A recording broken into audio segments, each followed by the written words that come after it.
Hi guys, welcome to PhysChem with Liz. I'm Liz, and in this short video we're going to work through a past paper question together involving infrared spectroscopy and mass spectrometry to find out the identities of an unknown compound.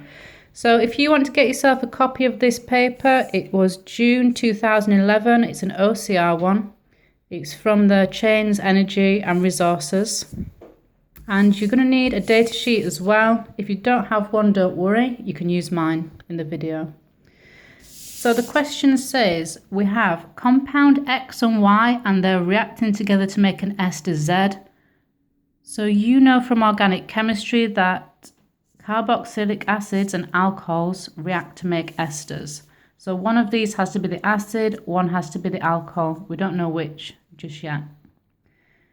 So X and Y were analysed by a research chemist. A summary of the chemist's results are shown below. So we've got infrared spectroscopy. We've got an absorption at 1720. Now that is characteristic of a carbonyl group. So if we look at the data sheet, just to check. Here we are. Carbonyls. Now we've only got a carboxylic acid and an alcohol here. So it's going to be this one. So we can label that CO. And we've also got a very broad absorption between 2500 and 3300. So broad absorptions are due to OH. They're broad because of hydrogen bonding. So if we look at our data sheet, OH absorbs within this range. So we can label that one OH as well. So straight away we know that compound X has to be the carboxylic acid.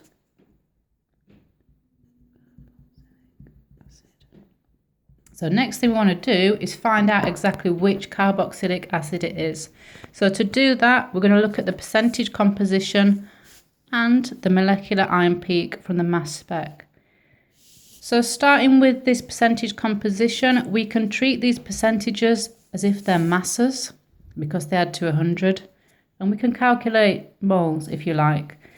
So we do the percentages divided by the masses from the periodic table. So for carbon that's 12, for hydrogen that's 1, for oxygen that's 16. And we end up with these numbers here.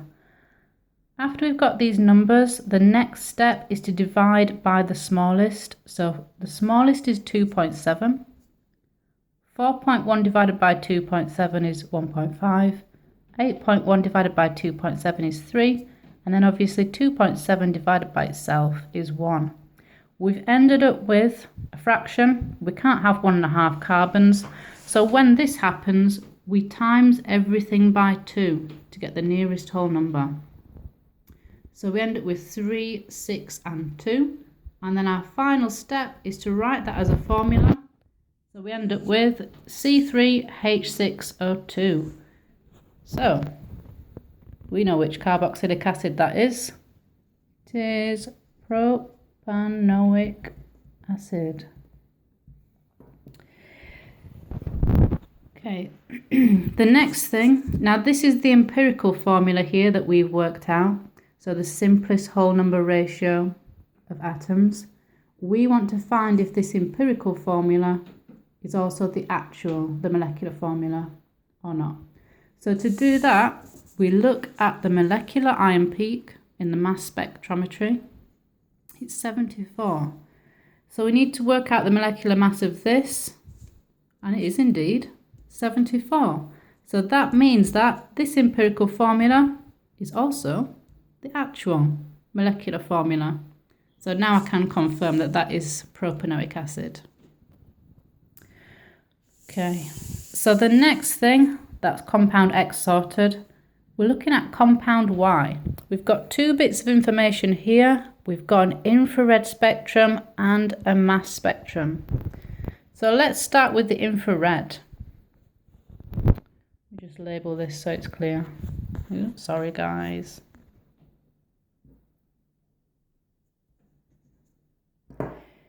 So for the infrared, we've got the broad absorption, which is the OH.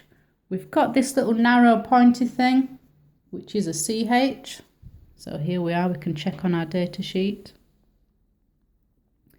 And then anything less than 1,500, we do not try and analyze it. This is the fingerprint region. You can annotate it as that if you wish to. So peaks in this area merge together.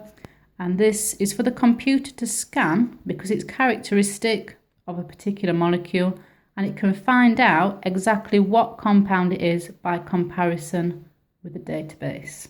So this will do for now. So the OH, this is telling us that we've got an alcohol. So why is the alcohol? The next step is to look at the mass spectrum. So we look at the peak furthest to the right. Now I know we've got a tiny thing here, but it's too small, so we ignore it. It's just due to isotopes. So this appears at 46. The scale goes up in twos. 2, 4, 6. So that is 46. So we know we've got an alcohol with a molecular mass of 46. You might be thinking already, you know what this is. So we've got to label this peak M+, molecular ion, 46. Now, another thing we need to do to get full marks is to label one of the fragments. I've gone for 2. So this biggest peak here is the most stable fragment ion. Now, we know we've got an alcohol, so it's likely to have an oxygen and a hydrogen in it. So any sensible fragment that adds to 31, you can write here. So this is quite sensible. Remember, mass spectrometry is about breaking the molecule up into bits. So you've got to think which bonds can break and which bits of the molecule might be left. Then you could have chosen this one. So whenever you see a peak at 15 on a mass spectrum, it's always CH3. So that's probably the easiest one to label if you're going to choose one. So CH3. Okay, so last step, let's identify the alcohol. We've got an MR, a relative molecular mass of 46. So I'm going to get my calculator out in case you've not guessed it already. You might have. So 46 take away 17. So I'm going to subtract the OH from it to find out how many carbons and hydrogens we've got in the carbon chain. 29. Okay. Divide that by 12. We get 2. It's got to be ethanol, and the rest are obviously hydrogens.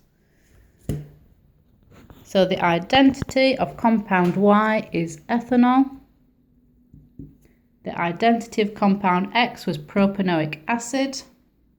So that means that the ester Z has got to be ethyl propanoate.